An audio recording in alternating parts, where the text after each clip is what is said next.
What is up, everybody? It's Josh coming to you with another episode of the Affiliate Marketing Show. Please be sure to like, follow, and subscribe to stay up to date on all the latest affiliate marketing news, tips, and trends.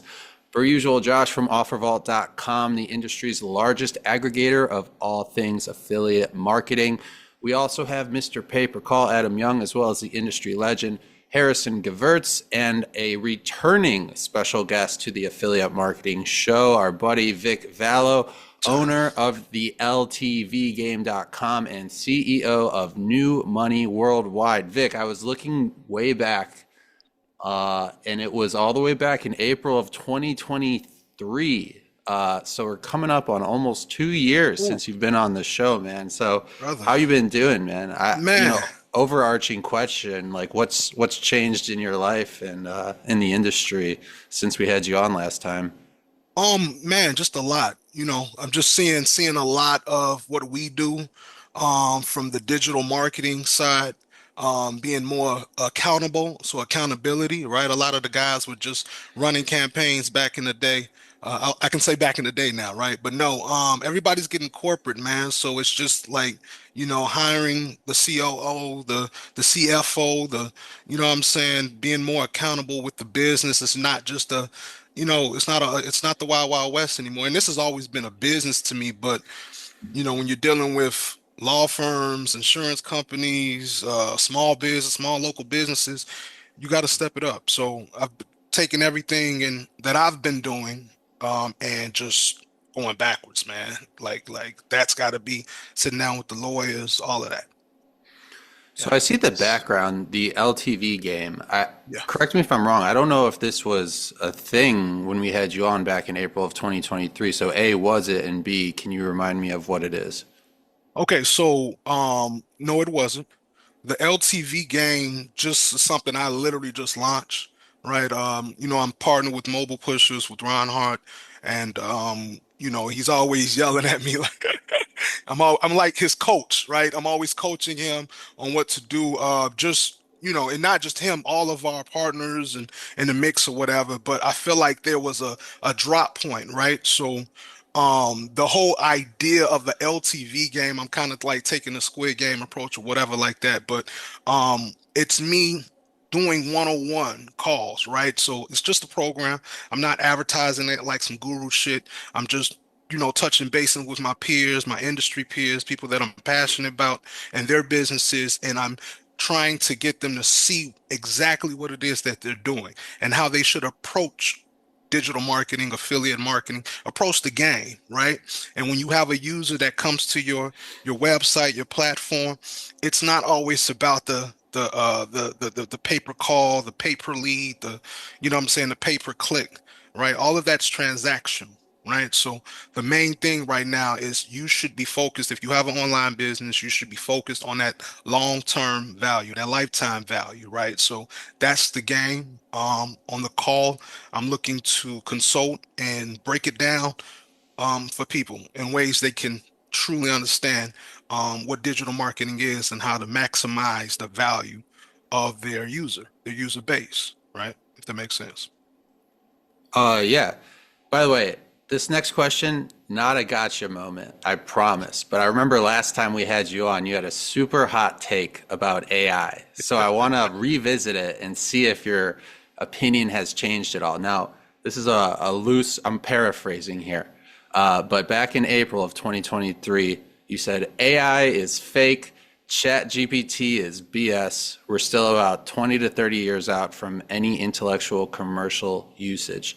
Does your opinion on AI still remain the same, or has it made enough progress in the past roughly 2 years where you're a little bit more of a believer now?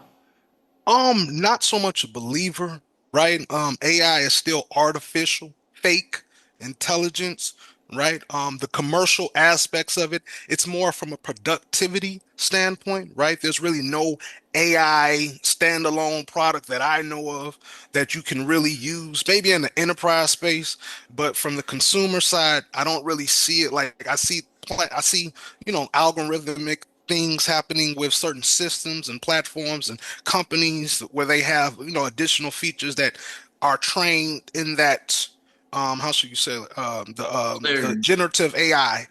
thing, Like but machine learning type yeah, yeah, tools. yeah, Yeah. yeah. I will say, Vic, I actually don't fully disagree with you. I think that AI serves a purpose. I think it's going to continue to be more advanced, but I'm sure you've heard the fear that, AI is going to replace call center agents.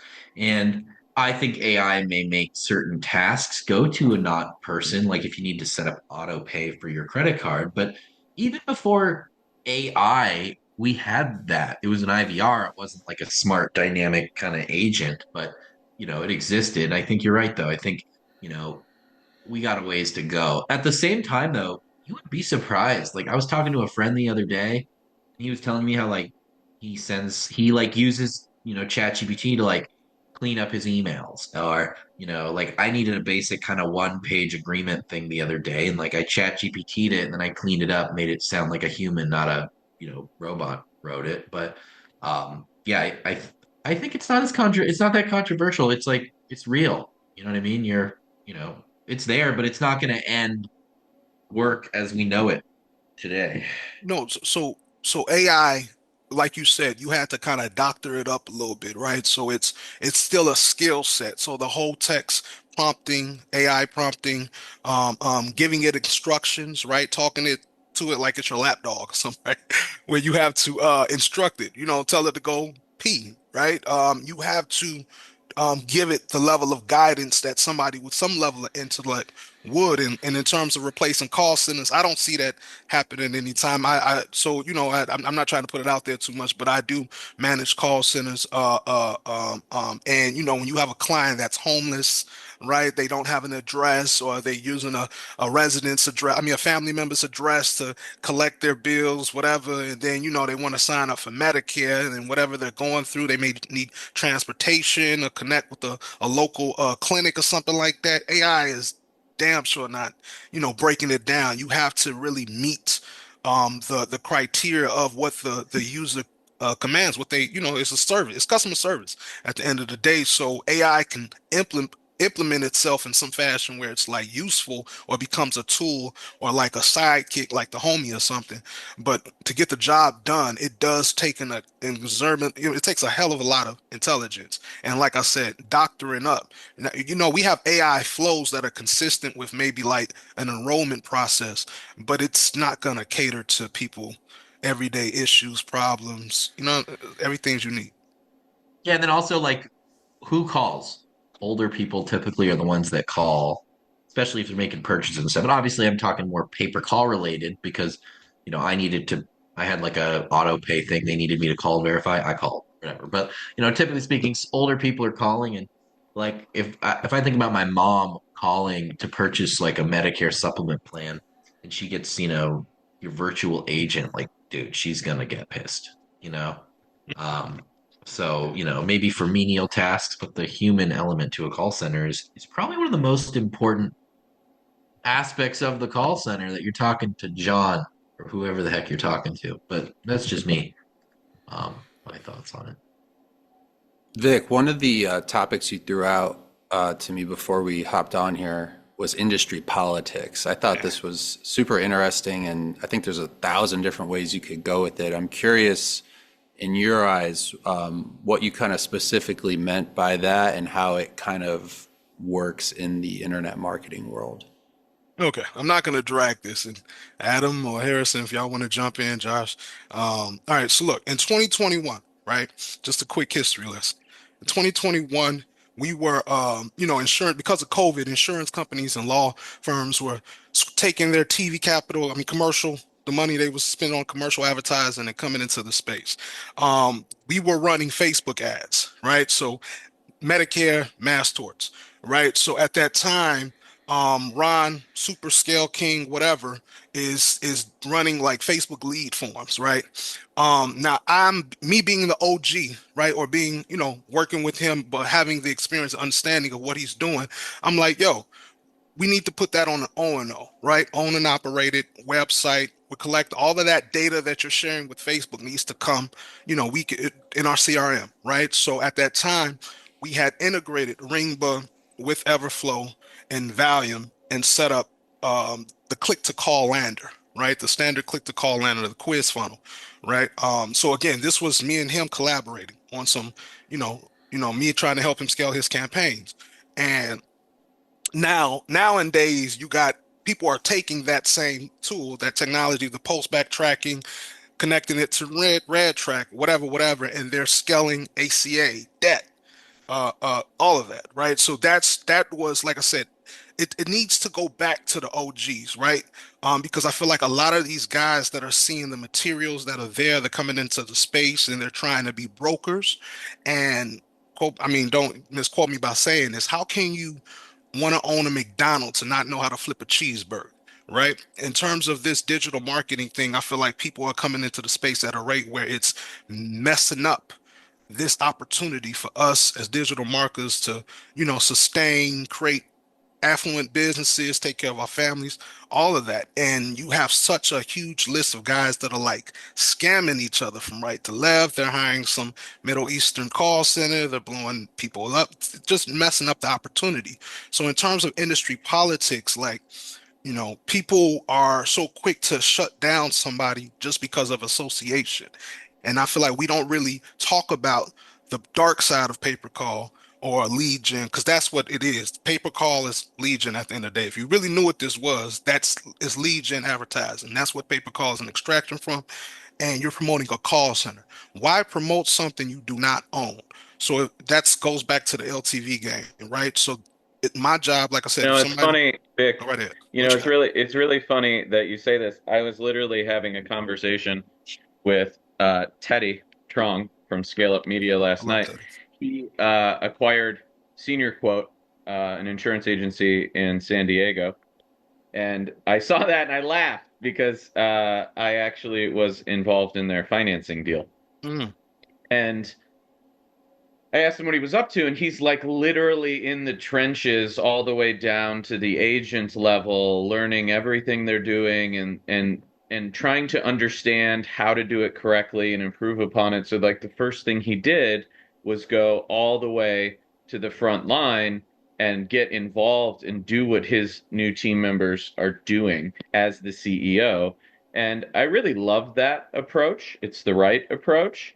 And I think the way he thinks about it, and frankly, I do too, is if you're going to ask someone to do something, you should at least have a general understanding of what that is. And if it touches your customers in any way, you should know how to do it and then how the organization is doing it so that you can provide a better consumer experience. So, to your point there about driving calls to a call center you don't own, I think it's really interesting how a lot of our customers have matured as entrepreneurs and have started building out their own backends to answer their own phone calls. There's a ton of examples like this, and we love to see it. So I do think that in any industry, there's going to be a segment of people who are shitty, and then there's going to be a segment of people who are business people that are like trying to get by, and then you're going to have the upper part where people are building real businesses, thinking about growing something with value, thinking about consumer experience. And so I don't think the industry matters. I think this proliferates around any industry, but I do think it's important to talk about the importance of doing it the right way and thinking about the consumers and building a real business. And this is something Harrison and I talk about a lot publicly. Um, and we're really proud of the fact that we've seen a lot more people in the industry go for it and try and do it the right way. I mean, I can't take credit for it. Harrison can't either, but like we encourage all of our OG friends who've been in the industry like forever to talk about these things. And I feel like it's our moral responsibility to push people to do it the right way and build something that they can be proud of. completely agree. I like I was saying, the problem is Adam and Harrison and Josh, I believe a lot of these guys, they don't have the blueprint, right? It's not foundational, right? So they get the gimmick of setting up a campaign, setting up tracking, plug it into Facebook, Google, but like you just said, there is a back end, right? There is a process, a system, right? And that's the guys, the LTVgame.com, right? I'm not putting it out there for no reason. I believe in this industry and business. And again, the starting point for me has always been the own and operated, right? If you take that approach and understand structurally what you're doing, then everything else just kind of becomes a component of, right? But you need to have somebody, like you said, an OG that can explain it to you. And that's where I feel like a lot of respect factor needs to come into play because, and I'm not saying this to like I'm putting myself on some pet. I pay my dues, right? So, forgive them, they shall not know what it is that they do when it comes to digital marketing. And then you got, what I'm saying, Uncle Sam, or the block is hot right now. And I believe we can all agree that the one-to-one consent, the GDPRs, the rules that are they are simply just telling you to own what it is that you promote, right? Become the platform, become the own and operated, right? And if you need somebody to show you how to do that, it may cost you a little bit, but that's what I'm here for, right? I'm not, a lot of the guys, they see the Ron Harts and they see, the money and the Lamborghini and the nightlife, the clubs and the bottles, but he's got, by the grace of God, he has somebody like me in his corner that's, helping him guide his business. And I'm not saying this, he does the same for me, right? But that's what I'm saying. Get with your local OG, somebody that has some level of wisdom. And if you're attempting to build out your online business, I'm pretty sure, I was just speaking at Affiliate World Dubai to the European affiliates. I'm sorry, Affiliate World Budapest to the European affiliates about the processes and if they want to do American Legion, the step by steps that they should be able to take so they can not just have a successful business, but again, be able to not drop off, right? Campaigns not working, you can double back. But again, if you have the call center, do your thing. I mean, you can look at all these processes, get consultant, paid consultant, whatever, and build out. And that's what I firmly believe. My contribution is going to be for this year with this new product that I just put out, service. Hey, I want to touch on something you said there real quick about the Lambos and the bottles. First of all, Lambos. I mean, like, of all the things not to buy, uh, that's probably at the top of the list. I understand the urge. Like, it's a lot of fun. I have bought some expensive cars. I'm not going to lie about it. At one point, Harrison and I lived in a castle, and there was a Bentley in the driveway. It's fun. It was free. Pretty However, cool. I will say, yeah, it was free, actually. We didn't pay for it. And so I think that is how you should do it. Second, um, I think I think people in our industry, when they make a little bit of money, like they want to buy something like that. They feel proud of it. They get recognition for it when they do it. But realistically, a lot of the time, I understand these people are also not good with capital controls. And what I mean by that is, like making sure they have enough money. Like it's one thing if you buy a Lambo or lease a Lambo and your business makes a ton of money and you have huge cash reserves, right? I think that is a different thing. But I see a lot of new affiliates doing this as like their first move.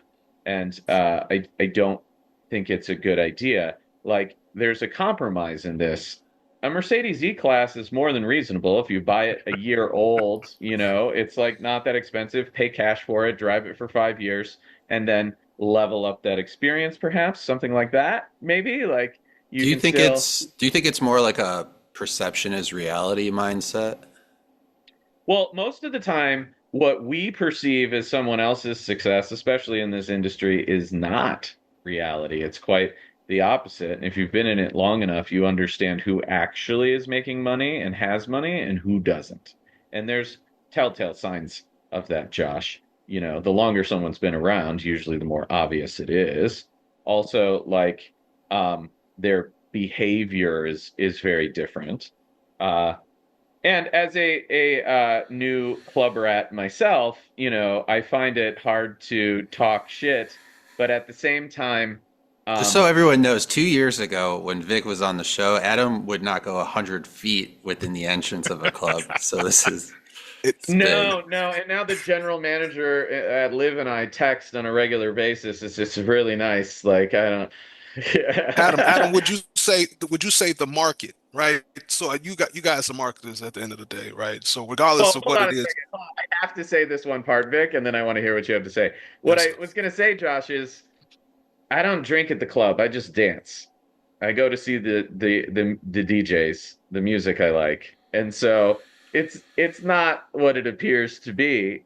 And I think a lot of people in our industry can realize they can go out and have a good time, and they don't necessarily have to wake up in the morning with a headache and vomit on their shirt. They could just simply be disciplined about what they're doing, go have a good time, um, and you know, like be a little bit more respectable about it.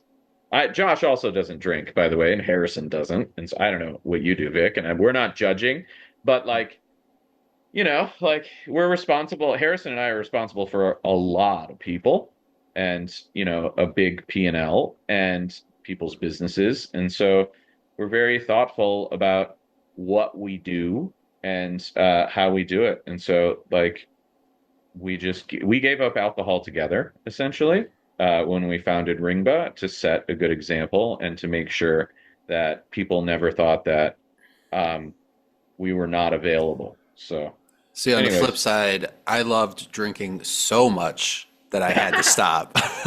That's the difference. Vic, Facts. Vic, what were you gonna say to Well, Adam? to Adam's point, I mean, he's got what 20 years, and again, I heard you say something about on the thing with the affiliate summit, and me same thing, right? So the proverbial rock star affiliate, right? Who basically analogy is like a rapper that gets the record deal, get their first affiliate check.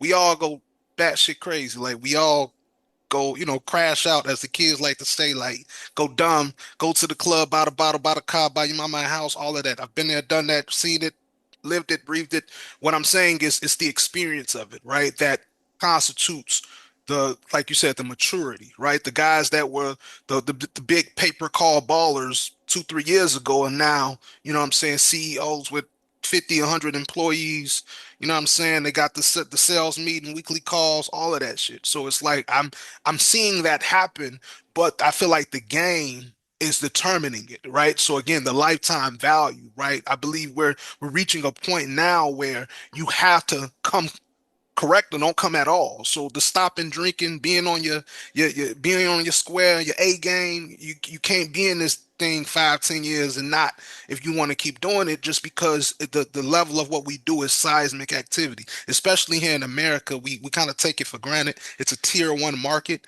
We have AI, and that's what I was saying, Josh. AI is cool here, but in third world countries, they still looking at their phones like, what about the bam bam, right? They just trying to get some content, stream YouTube, watch a movie, blah, blah, blah, right? So I feel like there's so much more there. And I believe we talked about this before, Adam, just the where paper call is currently, right? It's still kind of like that 3, 4, 5 year old child or whatever that's identified the toys that they like and can play around with, but it's time to start first grade, right? So I feel like that's what's coming to play. So all of the antics. You'll have time for recess, but all of the different antics, you gotta be disciplined enough to pay attention and go to school. So this is a go to school moment for me in terms of digital marketing for everybody. You know, I feel like it wouldn't be a Vic Vallo episode without a couple of hot takes. So I'm gonna throw out a couple things here. This first one not as hot as maybe the second, but do you feel like ECom is kind of the new lead gen? And if so, can you kind of explain what you mean by that? yeah. So if you think about it, right? So platforms, right? And I'm going to get to that, how this is a platform economy. So YouTube, I'm sorry, Amazon ads, Apple ads, right? TikTok, right? They just like TikTok shops, right? So if you think about it, and I'm going to speak about this on my call, if somebody signs up for it, whatever. YouTube, TikTok, Amazon, Apple, these platforms are using influencers, right? So they're using influencers. Amazon is using third-party resellers, third-party merchants, whatever, as lead magnets, right? So when you have a platform and you're on the internet and you need people to come, engage, access, pollute your platform, create a marketplace, sell products, whatever. That is the new, right? So when you have an influencer that's set up as a lead magnet, they have their own audience, and there needs to be some type of association. So Apple with Apple Music, and they put Apple ads on top of that. Amazon with their merchants, their marketplace, their resellers, they put Amazon ads on top of that. You then bring in users, right? So the influencer or the merchant becomes a standalone lead magnet where it's like, hey, I want this product. I got to go through them to I got to go through that influencer or that merchant to be able to access it.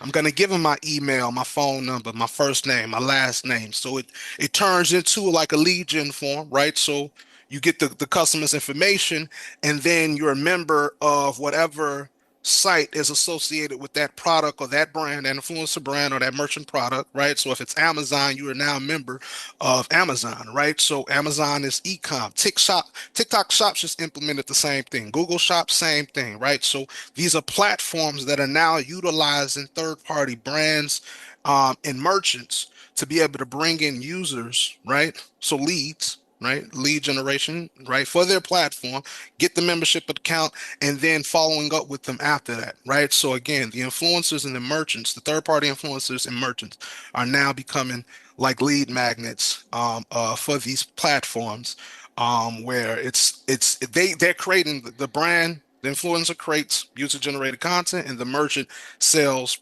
drop shipping products or whatever.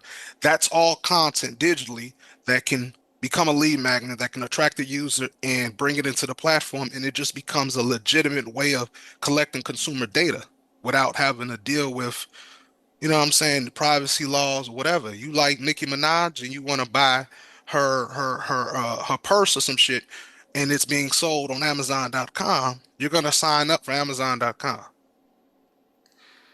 All right. Slightly hotter take, number 2 here. CPM is the new CPA. So I was saying this, guys, like, what the fuck is that? What is he talking about? What does that mean? The fuck are you talking about? Come on, come on. We're OGs, right? Like I told you, when you have an owned and operated CPC, CPM, CPA, all of that's Wait a transaction. second. How old are you? I just turned 40. Okay. Kind of baby face. Adam's 40, so he's like, Yeah. I follow you guys quite, like I said, you guys been known for the industry, and I appreciate it. Oh, CPM you is, simping for me, baby?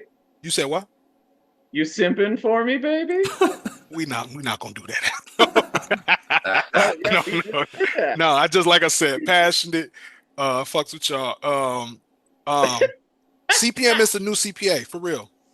So again, everything's transactional. At the top of the payouts, the measurement, arbitrage hierarchy, whatever is the CPM, right? CPA tends to be the action. A CPM is an action, right? An impression-based action, right? So again, when you have when e-com is a new lead gen and you're relying on merchants and influencers to be your affiliates, right? What do they create? They create audio visual content. And how do you track audio and video content on a CPM basis, right? So instead of somebody coming to your platform, filling out a form, and you measuring it that way, CPM becomes the new way that you measure campaigns. If you're messing with Nicki Minaj and she just put out a new music video or put out a new song and or Drake, and it's being streamed millions of times, and Drake is co-signing your new feature, your new iPhone, whatever, and sending all that traffic back to your platform. This happens. CPM an attention-based economy is where we're at right now, right? So again, CPM becomes the new CPA, and for all my OGs that know how to track that, right? They understand, like I said, it goes back to the LTV game, the own and operate. It gives you the ability to track how your campaign or your product or your brand is performing on the internet outside, because not too many people understand CPA, cost per acquisition or cost per action, right? But if you do CPM, Go to YouTube right now and just ask any YouTube creator or TikTok, right? What's their CPMs, right? That's the market win. RPM, revenue per impression, CPM, cost per impression. That's the market win. And YouTube, Google is using that same value, that method of tracking to be able to determine what to pay out their partners, right? What happens when that goes across all platforms, right? It just becomes ubiquitous, and that's where I feel like we're going. I mean, no, they use a rev share to pay out their part. Harrison, you want to I, do this I one think, first? Like, what the fuck? well, I've never utilized that. I have not utilized that metric when analyzing the overall performance of a campaign. I've definitely utilized it when looking at overall cost or performance through like a Facebook or, a CPM based advertising source. But for me, I'd say um like your other three-letter, like I like LTV as the best way to measure my CPA. Because let's just say I have a product that earns me $5 per month and my average lifetime value is 10 months. I'm using very round numbers here to keep this extremely simple. So I average $50 per user through their client lifetime. And I want to pay, I want to take 25% margins. So call that $12.50. Then I'm going to back this out into a $38.75 or $38, whatever it is, 38.50, sorry, lifetime value to the publisher. Divide that however I do based on what the conversion criteria is, etc. I've always looked at an LTV perspective. The funny thing is, we've always looked at LTV even when we weren't getting paid LTV, because even if we didn't have a long-term value, lifetime rev share on a client, we still backed our CPAs out into the LTV. If I call an advertiser and I go, okay, look, you're making $14 on my whatever it is, my leads over 12 months, and I'm getting paid $3 a lead, which backs out to 8. I need you to get me to 12, dude. I'm not letting you take 50% margin or whatever it is. You know what I mean? So I personally like measuring everything in an LTV. I mean, there have been times where Adam and I have literally had to fight with a merchant because we wanted to see the performance of our traffic. And it wasn't because we were going to be like squeezing them for more money. I mean, possibly, but that wasn't the goal. The goal was to make sure that everyone was eating and that if we, for example, had some sources that were poor quality, that we could maybe give them those, hey, these leads, you're going to cut us. But if I can give you those leads for 25% cheaper, I'm still making money. Your LTV, you're not going to lose money, right? So, I personally don't dream of CPMs. I dream of LTV, but that's just me. You called us OGs. Call me old fashioned. New money. Adam, you want to get in on this too, and then I'll give my rebuttal. I mean, CPM is simply just a measurement of total impression count. It has nothing to do with any action or anything related to any money except getting billed for it. Whereas CPA is some type of action that results in generally a financial outcome.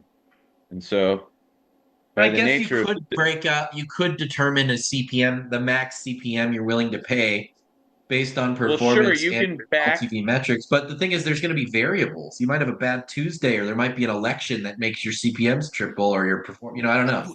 I personally struggle with this thought, Vic. We love you. Harrison, Look, guys, go hold right on. ahead. Hold on a second here. Go Let right me ahead. finish.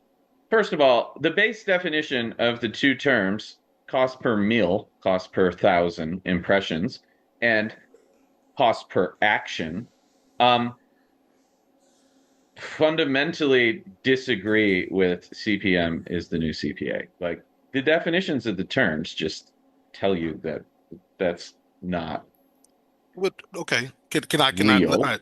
Let me stand in Look, court. there's no debate here. It's math. Look, you No. can back a CPM into a CPA, but you're never going to use the CPM metric as something to track productivity. You're only going to use it to measure the volume of eyeballs that are looking at the ads, and then you Sidetrack. can back that math into a CPA. You can take that math and do Okay. other things with it, but Okay. it's not. So It's never so going to be a CPA. so I'm saying so two things. One, if we are an influencer base, so influencers become the new affiliates, and influencers, they don't know your conventional, traditional format of marketing like an The affiliate affiliate, would. if they're promoting someone else's product, So affiliates at one point in time, banner ads, feed ads, whatever you want to call them. Most affiliates are doing UGC content, TikTok-based advertising, video advertising currently, correct? So what I'm saying is if they're No, hiring,